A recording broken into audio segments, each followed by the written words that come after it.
Hello, everyone, and welcome to another weekly episode of VNture podcast. And this is your host, Taros113, alongside MR.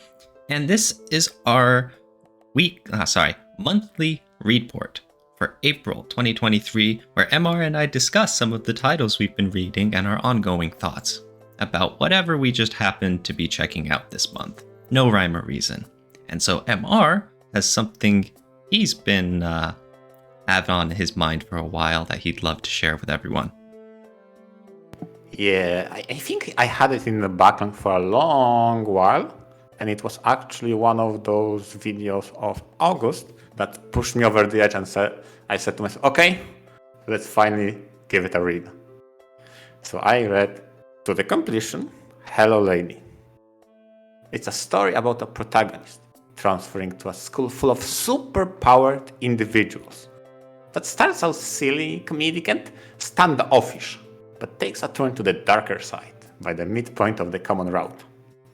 It features an arrogant prick protagonist that is super cocky and single-minded, not that far from Rand's, but way more intelligent. His attitude and style is similar to James Bond-esque character. Arrogant, very pompous, aristocratic. I'll start with what I encounter and early on. So let's start with the bad. What really annoyed me in this title specifically is how they enforce road order. I don't know. They did it probably the worst possible way because they allow you to pursue all the 4 main heroines. And usually me going blind, I'm like, which sounds the most interesting to me to try it first, and then I'll go with the guide. And it just so happened that the first one I went for was from the locked route. Okay, so I stumbled over many bad endings that said, no, you can't do it. Traced back, started again, picked another tractor, and that one also was locked. Oh my god. Oh my goodness. Yeah. And out of 4 tractors, 2 are locked from the start. You got awful luck. Yeah, I got awful luck. But to be honest, after that, I went to the guide, so I understood which were locked and blah blah blah. After that, I didn't have any more problems with choices or anything like that. It's just the initial one, I picked wrongly, I guess, really badly. Well, I mean, the whole point is that the developers shouldn't have made that possible in the first place. If they're going to give you the options to pursue whichever heroine you want, and 2 of them are locked behind further story progression, then why are they going to let you start those routes? You'll just get an early bad end, and then you feel miserable. And it's like, okay, why does that convince your reader to keep reading Hello Lady? I have no idea. It's just... Why? The only thing that was... To fix this problem, it's very easy. Don't make those choices that go to those tractors. That's it. Right? Like you said, don't make them available from the start. And okay, I'll acquiesce, I'll pick someone else, and progressively go to those tractors that interested me from the start. Mm-hmm. Well, I mean, when I reached those stories, I understood why, because I continue on using the knowledge from other routes. Okay, fine. Still, the problem is why could I reach those bad ends and get frustrated by playing blind? Did I really needed to find, I think it was 3 or 4 bad ends before I could finally progress? Did I really needed to go through that? That's so annoying. Oh, they put you through several. It wasn't even right at one at the start. Oh, that's rough. Yeah, yeah. And the worst part is, like I said at the beginning, it starts comedic, silly, antics in high school that features some super-powered individual, all of them. And then there's an intrigue turn. It goes really dark. That's the second part is like, ooh, what's going on? And I get a button. I'm like, no, let me just continue on. God damn it. It just picked up. Okay, so I'm not familiar with Hello Lady. Is it more of an action VN? And then, like you said, it turns into the very mysterious, what's going on behind the scenes kind? It's how can I describe it the best? I think in a way it resembles an idea that, are you familiar with X-Men as a concept? Mutants, especially in a high school setting, they had a X-Men school. Yeah, from the comics. Yeah, that's the similar idea, in which they are a little bit more sinister, the school, because they do experiments on those people. I mean, they have the setting that is more dire, because the setting is very actually interesting, is the current stagnation of humanity makes it so that a lot of resources are depleted and we are heading toward destruction. But somehow superpower surfaced, so now there is a school that tries to cultivate new generation of people that could lead us to a brighter future. Okay, that's fine. And they stride the line of morality of how much experimentation is acceptable and humane, but that's the premise. So okay, that's interesting. But throughout those courses, there happens to be a resistance group. Obviously, the normal humans who are left out in the division of haves and have-nots, and therefore on those segments is very intensive with action and spectacle. And if it's it's anything like the X-Men comics too, then oh yeah, there'll be a whole lot of interesting subplots about the government getting involved and how nefarious that can get. Yeah, how politics play a role in it, how people have hidden agendas both inside and outside of school, how different groups collide and different groups collaborate, even though they are actually enemies, but for a brief moment their goals align, so they form a temporary alliance that may or may not last. And when they stab each other in the back, it's kind of the point, like, will it happen now? Can you trust him? Like, okay, that's all interesting and just yeah, intriguing. Yeah, the initial hurdle I had to go through to get to the bottom of what is happening was rough, to say the least. But I enjoyed the story. I like how after the initial two routes, the unlockable ones delve deeper. Think of it kind of like Fate. You know what, Fate? The first route was very basic, to get acquainted with the system and how this progresses. And each new route lets you explore the underbelly of all of things that are going on. And this was pretty similar. And again, going back to the whole locked route thing, that's how it should be. The whole idea is that, you have something that it feels more like a continuation of the concepts and ideas. You can't just drop this on a first-time reader because it's kind of too advanced in a way. But you really want to get there while still having the whole multiple route path style. So you just, you limit some of them. You just lock some of the routes. Exactly. And I guess the idea is also, you go so deep, if you wouldn't go so deep so fast, assuming people know other things, that route would be so much longer. So you presume there is some inherited knowledge, at the very least from the reader, if not from protagonist, that you can introduce for that specific route that is late in the game. Fine. That's actually fine. I have no problems with it. Now, I always had a dissonance in which you have a story that goes deeper and deeper on the unlockable routes, and on the same side you have, in parallel, romance. Like, does that mean those early romances are less important? More? I don't know. Does it matter? I don't know. It's just...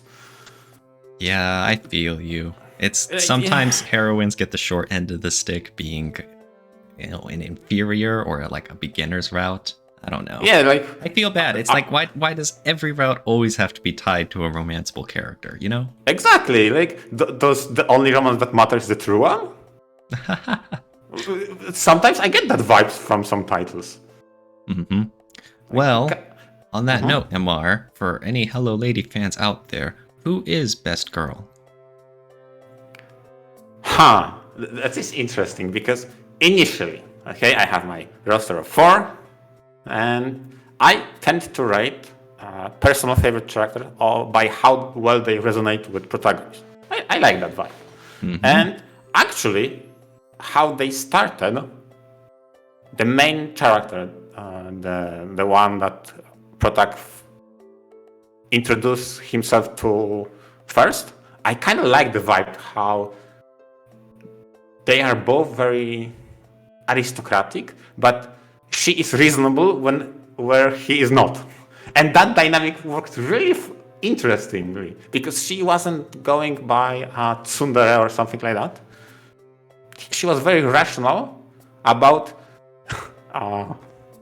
talking with Protag and confronting his irrationality. I'm like, dang, that's actually really fun. And she turned to be probably my least favorite. Oh no. Yeah. So I thought initially they had a very good and interesting chemistry, bouncing back and forth, but no, they didn't. I didn't like that. Probably Ero was the best because she is obviously proven true because she's a Kudera, so she obviously was the best. And she had a very good vibe with not only protagonist, but also side characters in her own road and her being in others' road. Like, yes. Ooh, very good. I'll ignore that little comment there about kuderes and them being good. What? But listen, you know listen, what? listen back here. On track. Listen here. Oh my god. We're talking about best girl, right? This game also featured teacher character, and she's tied to a bad end. Case closed. I don't know what you're trying to prove. Oh, tangential at best. I do appreciate characters that are, have very good character relationships with other members too, especially when all the side characters don't just disappear in their route. Oh god, yeah, exactly. It's like the best part of some visual novels is the common route and seeing all the interactions, and then it just goes poof like that. It's like it reflects poorly. I hate that. Yeah, exactly. Yeah. That's why that character that I like the most was a good friend to everybody. Like, wow, she is in all the routes, even going beyond the initial 4, because there's continuation there. She is still relevant. Like, what? It's just, despite not being the main, let's say, girl from the cover, she is helping and interacting with others. Like, damn, she had a very good vibe with a group of friends. Damn, wow. I was impressed. Oh, that's cool. So all in all, you definitely enjoyed Hello Lady? Yeah. I would say so. The story was interesting. There's one more gripe I have with it, but I think it transcends this story, and it's a gripe I have with all stories that talk about supernatural. I think when supernatural means I have a certain power, you have a certain power, it has a certain power level to it, but the wittiness and how clever I am with utilizing that power, that's the best. That's peak. How they outsmart each other, use the weaknesses and concepts, rotate them on their head, that's the best. But the moment you introduce a power to manipulate atoms and creation itself, I'm like... And there are some powers that are like, yeah, I'm absurd. What about it? It's like... And in order to combat that, you think up even more absurd power to cancel out absurd power, and then you have a counter power. Like, I can't. Oh dear. Yeah, oh boy. Especially comic book power level discussions are way too much for me. I will gladly sit this one out. Yeah, like, but Poor MR. going back to the idea of fate, they introduced a character that is on the power level of previous archer, let's call it like that, and then they had to topple that with another character that has even greater power, and there's one more above that character. Like, there's no end to this absurdity. Because you introduced character that is untouchable, so you needed to introduce the untouchable breaker, and then on top of that, the counter untouchable breaker to that. Like, what? Okay. We gotta move on, MR, before you pop a vessel. You poor Yeah, guy. yeah. But otherwise, like, I like this. Some of that silly hijinks you could expect from aristocrats, because all of them were apparently, at the very least, on the surface, rich high schoolers going to a prestigious school. So, yeah, they prepared to mountain hike. Let's go to the mountains. I have my mate that is supporting me. Oh, a helicopter. Oh, it's good that I prepared. I have all my anti-air missiles ready. Like, what the fuck? What the hell? What? That was so funny to me. Oh boy. Okay. So, that was a good read for you this month. Yeah, I liked it. Yeah. Alright. Meanwhile, I have something completely different on my April Readport, and it all started on a certain April Fool's Day. Oh. That's right.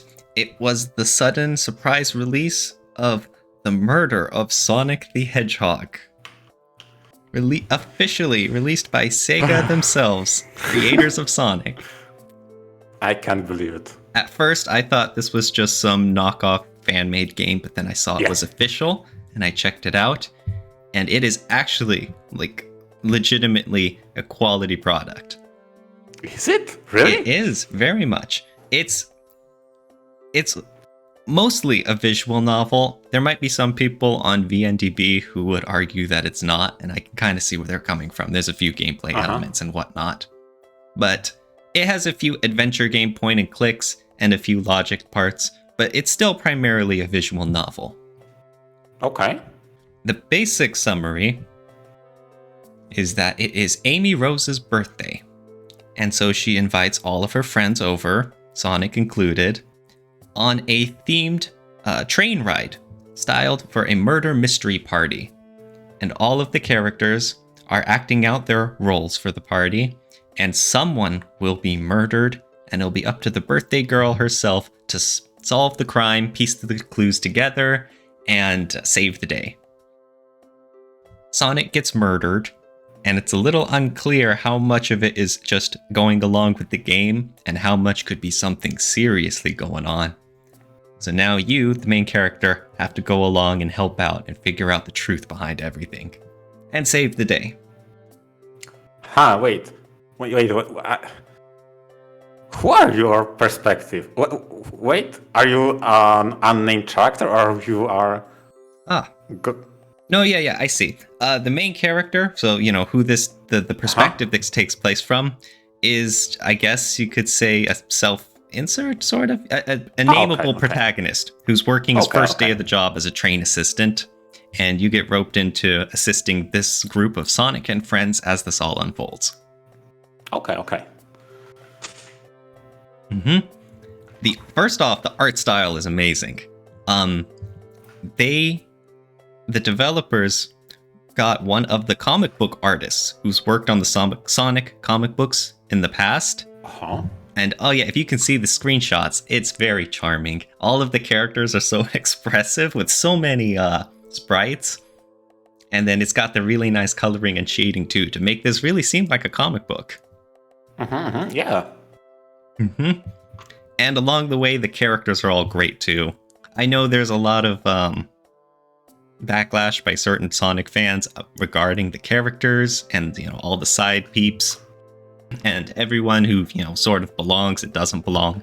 But as someone who's not really all that much into the Sonic fandom and all of that, I very much appreciated all of the characters. They are all very funny and they got along well, and none of them, I didn't dislike any of them. They were all charming in their own ways.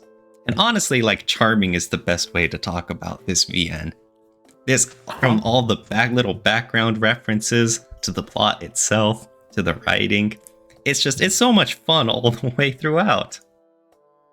Like, I was expecting like some sort of cheap gimmick, like, you know, most of these visual novel April Fool's Day parodies. Yeah. You know how that goes. Yeah. But then you had this, and it's just like, this is a legitimately amazing, like, 3-hour ride. Yeah, it's a quality product, you say, right? Absolutely. I mean, I don't think I ever played a single Sonic game ever. So as a, I guess, Sonic agnostic, how much of that title is carried by the references to the original source material, and how much is it like legit story that is good? I wonder. Oh, the story can entirely self-contained if you don't know anything. Okay. Obviously, you know, if you know the characters, then that can get you a jump start so that you're not, you know, trying to figure out everyone's personalities. But there's also a ton of little background references and Easter eggs, especially in the settings. There's a lot of interactable stuff and a whole lot of funny posters and whatnot on the walls. Yeah, I know that rings are a thing in Sonic, so I would assume those exist in some form or another here too. Oh, on another note, I was surprised by how it's a pretty good murder mystery too. Like I mentioned, obviously someone murdered Sonic the Hedgehog. Yeah. And how it sometimes is that you get these kinds of stories and there's some kind of you know, made up stuff at the end for the surprise, and there's some sort of ridiculous leaps of logic.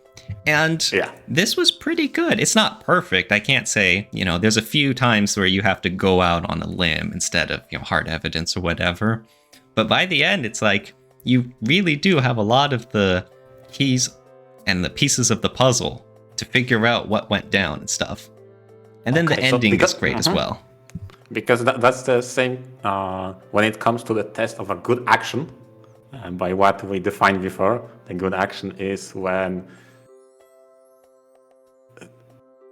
it, especially with gameplay, that you don't supersede the gameplay with CGs. So the action, for example, you play it, or if it's in CG form and text, it's well-paced, right? So for the mystery, we defined before, a good mystery is that is solvable, that gives you enough clues so you can piece it together. Did you piece it together, or did you just follow along on the ride? To be fair, for most murder mystery stories and just mysteries in general, I'm always in it for the ride. I'm just I leave all the hard questions to the main character detective, and I put my faith in them that they'll figure it out. Okay. I but see. however, there is a little segment at the end where it straight up asks you, okay, who did it? And you have to choose. And it's like, I'm racking my brain. I'm like, okay, let me think of the clues. Let me think of how this set up and who's got the alibis. And it was like, I was spending like, what is it, 5-10 minutes or so just sitting there, just thinking, going all super, you know, galaxy brain. I was not very good at it, but I see. It's the part that counts. I mean, to circle back for a brief moment to Hello Lady, the CG that I used for thumbnail and the one that I included as number 1 in the gallery that goes over, it includes a hint of what happened, and I already figured it out the first time I saw the CG. I wrote it down. I suspected it will go back to this, and it was that. See, you're much better than me. Yeah, and going back to the mystery, because that's maybe something I didn't mention when it comes to Hello Lady, no one divulged what their power was, so I enjoyed figuring out who has what. Oh. Kind of like Fate. Oh yeah, that's very interesting. I didn't know that. Yeah. So it was like the rule in the school: don't tell your superpowers. Mm-hmm.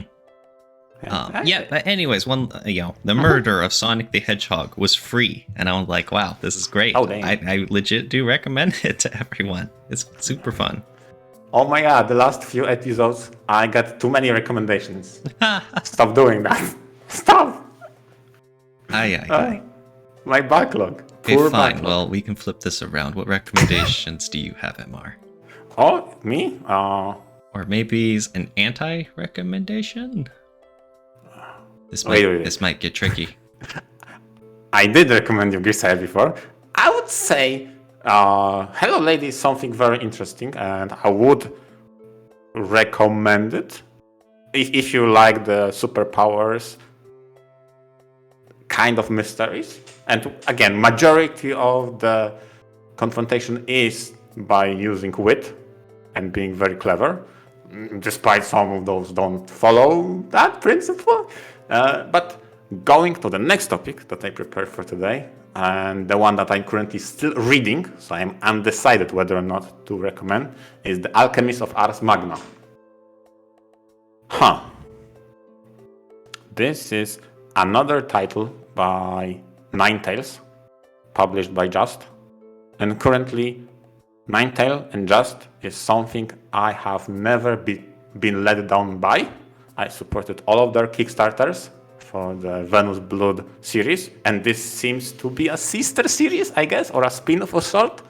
They share the same bestiary of monsters, but I think two qualities so far that I am the most let down by is the story and the gameplay. Oh dear, that's a lot of a VN, huh? Yeah. For gameplay, it's, I don't know, just when it comes to their flagship series, Venus Blood, they have such a good hook, at least for me, that is a strategy of maneuvering troops across the land. And they have so many statistics, so many of interaction between units, and customization that is not apparent here. This game is about dungeon crawling with your party and attacking monsters, I guess. And it's just not the same. I just clicking buttons and they die. It's not engaging in the slightest so far. I'm about 10%, given on the save file they write the progress. Oh, okay. So I'm sorry, for the gameplay, it looks like it's I can't exactly tell from the screenshot, but it's stylized like some sort of RPG, is that right? You got a screenshot that is from the combat screen. So it's this RPG that has a character, that has enemies, you target them with skills, and they clash. Outside of that, you have a dungeon crawling across some dungeons and looking for resources because you guys are alchemists. You form contract with nature, gods, and their familiars. And that's kind of the deal right now. I'm just getting accustomed what is going on. I know there's pollution, so we're running as an environmentalist trying to clean it up. I guess that's the closest comparison, and so far it's not that gripping. But we'll see how it develops. One thing I have to say is they have a lot of action scenes, and because they have a lot of actions, every single character has a dedicated CG when they are priming their gun or their weapon of choice and shout out some skills. And they like to use it so much, it's very flashy. I actually like that. It looks really cool. And a lot of characters, if not all of them, have multiple layers of that CG with many permutations. I'm like, wow, that's a lot of flashy actions in CG. I'm kind of impressed. It makes the game very colorful. Yeah, you can see several of them scrolling around the background if you can view in video. But yeah, I mean, it's not exactly rare for action visual novels to have shots of the characters in some sort of battle pose with a very, light brightly colored background that can be used for any generic situation. But from what you've mentioned for Alchemist Vars Magna, is that these tend to get used a lot? Yes, there's a lot of them. Every single character has it so far. Multiple of them, so multiple versions with multiple clothes, maybe stances. There's a lot, and it makes the entire experience very flashy when reading. Like, damn, that's a nice vibe. I can gel with that. Does it maybe make each fight feel less unique since you're getting the same action shots every time? So far, I didn't think that. Maybe in the future, because like I said, they have so many of those CGs. But maybe soon enough I'll change my opinion on it. But given how the main central point is of purifying pollution, it actually has created a very interesting dynamic in which polluted animals and polluted forests are very gray, very black, brownish. And when the combat starts, it's very flashy, yellowish, blue, bright colors. Like, it's actually very interesting contrast. Yeah, I mean, those are one of the little things that, especially when art style is concerned, that most readers they're not really aware of. But when you're on the development side, and I'm assuming you've seen a thing or two in making visual novels and creating the art of it, as the artist or the creator, I'm sure there's a whole lot of underlying fundamentals that you are aware of. And I mean, off the top of my head, I think that's a pretty common one, where you have all the enemies have a similar theme. Like in your case, they're all pollution, so they've all got the black and a monochrome coloring. And then on the opposite end, you got the heroes, which are bright and flashy and purifying, right? Yeah, exactly. I'm very heroic. That's nice. So overall, I mean, you said you didn't really like the story and the gameplay so far, but overall, are you still liking the VN? Yes, just to clarify, isn't gripping. That's what I said about the story. It's like, so far, okay, we quite literally take out the trash. That's quite literally what's happening. Trying to make it less polluted. And from the gameplay, it's like, okay, I just click buttons and I win. Okay. Not that much thought necessary. But you mentioned you're probably only something like 10% of the way through? Yes. Okay, there's still plenty of time to build on that. Exactly. Right? Exactly. So I'm just sharing my early impressions. So, and as per usual, now it's customary for you to ask, but I'll just assume you meant to ask it. Yes, the best girl so far is the girl stylized as a moth kind of monster girl. Monster girl. Yeah. Oh, MR's getting adventurous. Interestingly enough, she has a very good vibe with all the characters, necessary, obviously, and she's a seamstress of the team. So she is sewing their clothes. Like, damn, that's actually interesting. Incorporation of those monstrous, non-human characters. Like, I like her. Like, so far, she wins. Well, like you said, there's still plenty of material to get through, and who knows how that'll develop. And she has the Emoto vibe, and Emotos are bad, so she might actually win. Okay, buddy. All right, well, on that note, we'll have to wrap things up for this week's episode. Thank you, everyone, for listening in. I hope you enjoyed.